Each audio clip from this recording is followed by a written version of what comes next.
Hello, Gemini, Sun, Moon Rising, and Venus signs. Kamusta kayo? Sana po nasa mabuti kayong kalagayan. Welcome back po sa Star Tarot.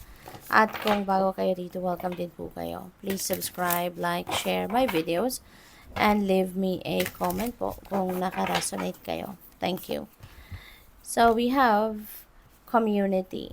Ayan. So, baka meron kayong kailangan sa ngayon. Kailangan ninyo ng tulong from your community. Kailangan ninyo ng suporta. Kailangan ninyo ng kaagapay ngayon. Ano? And po pwede nahihingi kayo ng tulong sa mga kapitbahay ninyo. Hingi kayo ng tulong sa mga taong mga kaibigan ninyo, mga ganon, or katrabaho kung sa work situation ito, no?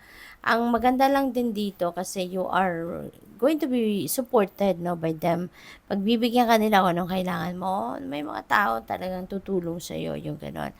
You are very lucky din kasi yung mga tao sa paligid ninyo is going to be very supportive, no, of you. They're going to be very supportive, they're going to be very supportive at nandiyan sila, hindi sila magdadalawang isip, no, natulungan ka, suportahan ka. So, yun din ang maganda dyan. You are going forward. Ayan. So, malinaw yung path na pupuntahan mo at yung ending nito, something beautiful, a very bright future ahead of you, Gemini. Kaya, sige lang, tuloy lang, no? Kung ano man ngayon ang sinimulan mong gawin, ano man yung mga plano mo sa buhay sa ngayon, 'di ba? Maaring 'yan ay malinaw na malinaw sa isip mo kung ano na yung mga bagay na gagawin mo, what are the steps that you are going to make, where you are heading, anong path ang tatahakin mo.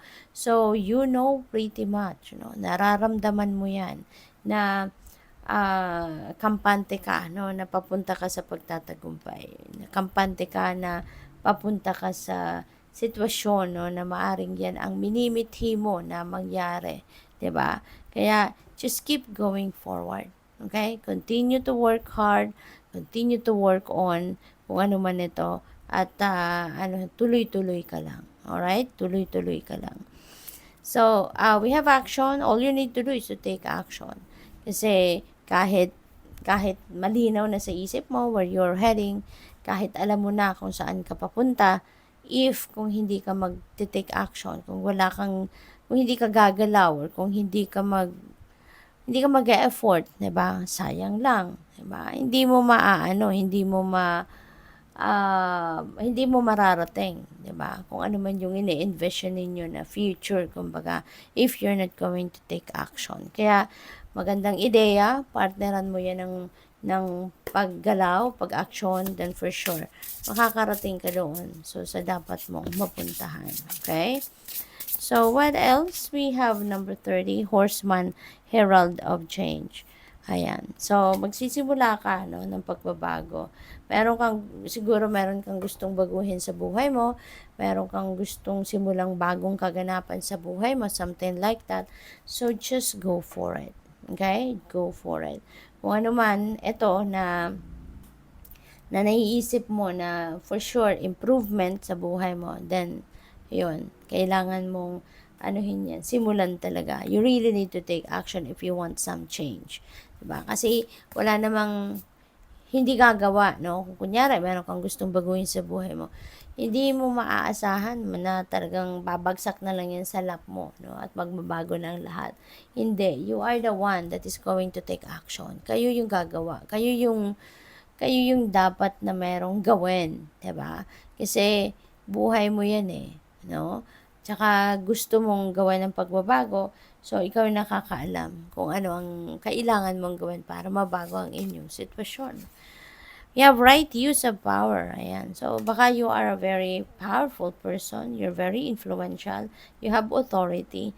Kaya, paalala ito sa iyo, no, na make sure, no, that you are using your power righteously. Baga, dapat lang yung tama, patas, 'di ba?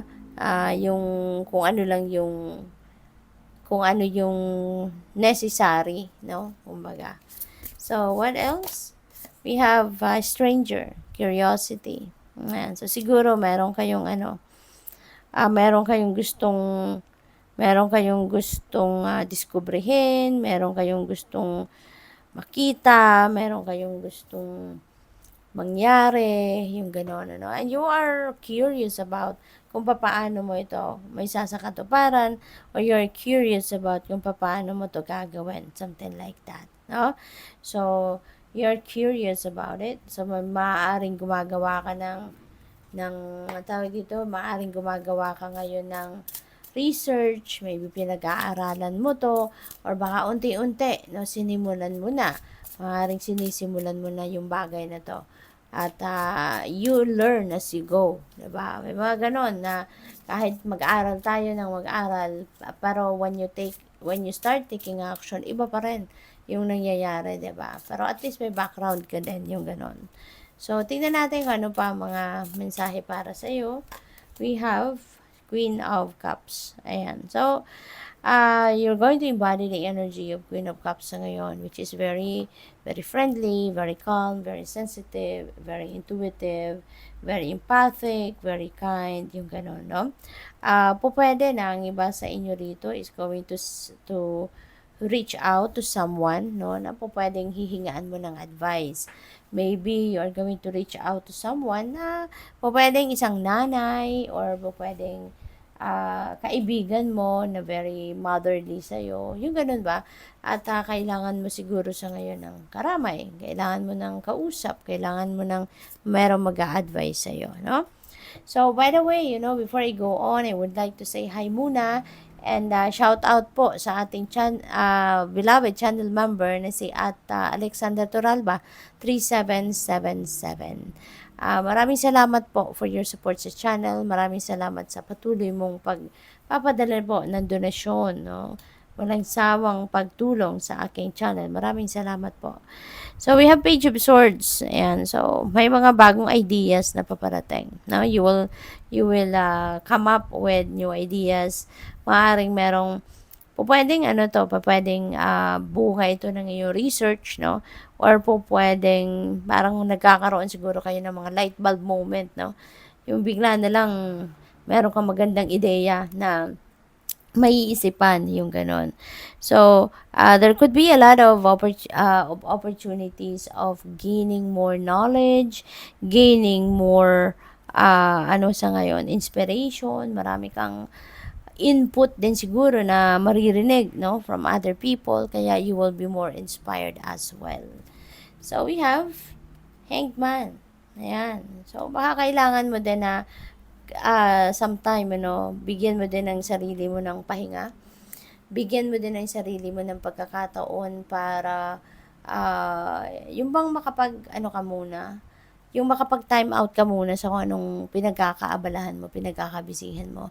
Sometimes, kailangan din natin ng ganun, lalo-lalo na kung meron tayong importanteng kailangang pagdesisyonan. Sometimes, makakatulong sa atin, no? Yung mag-step back muna tayo sa realidad, at mag-focus tayo sa sarili natin. Go deep within, diba? Magnilay-nilay, magmuni-muni.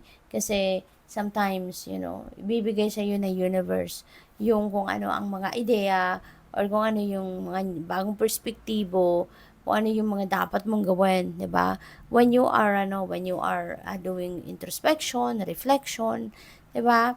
And also, mag-meditate kayo para nang sa gayon ma-refresh talaga kayo.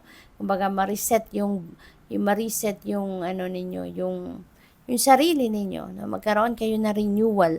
And with that, when you are rested, when you are rejuvenated, mas nagiging maganda, no, ang takbo ng isip, mas magiging maluwag ang pakiramdam.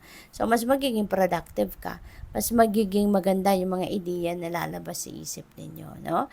So, good luck. Thank you for watching. Love and light. Namaste.